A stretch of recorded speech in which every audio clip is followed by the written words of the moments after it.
Noi oggi abbiamo fatto una consegna simbolica, compressore a chilometro zero. A dimostrazione siamo scesi insieme al camion in 45 minuti, un'ora eravamo qui a dimostrazione di cosa vuol dire la filiera corta. Sono trascorsi pochi minuti dopo le 11:30 quando un camion carico di compressori lascia lo stabilimento ACC di Borgo Valbelluna, direzione Electrolux a Susegana, e a scortarlo ci sono le RSU e i segretari dei sindacati di categoria provinciale. L'ennesima giornata di mobilitazione, stavolta con un obiettivo: esaltare il legame non solo territoriale ma di competenza e di professionalità con i lavoratori trevigiani che da decenni fanno parte della storia di ACC. Il clima a Borgo Valbelluna è pesante. La nostra fatica è indescrivibile, ogni giorno ci chiediamo se c'è qualcosa sia in negativo che in positivo e non abbiamo mai nessuna risposta. Noi ci siamo trovati a un certo punto che non c'era più nessuno ad amministrare l'azienda. Siamo stati noi operai a mandare avanti il tutto, continuando a venire a lavorare. Credo che questo sia anche un modo significativo di testimoniare la volontà di difendere la cultura pratica della gente veneta.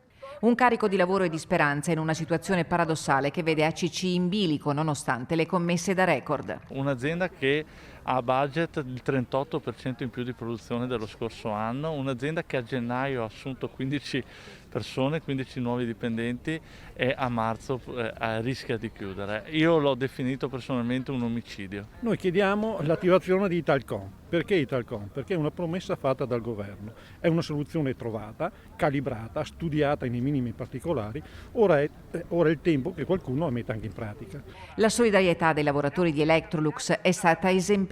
E per noi è essenziale continuare a produrre con motori prodotti qui in Italia, vicini, di qualità, che diano una risposta ai lavoratori e alla continuità occupazionale. Con i lavoratori l'assessore regionale al lavoro Elena Donazzan. Non possiamo pensare che non si trovino le risorse finanziarie, che non si trovino gli strumenti normativi per accompagnare ACC verso la sua prosecuzione, magari il progetto ambizioso di un compressore tutto italiano a chilometro zero.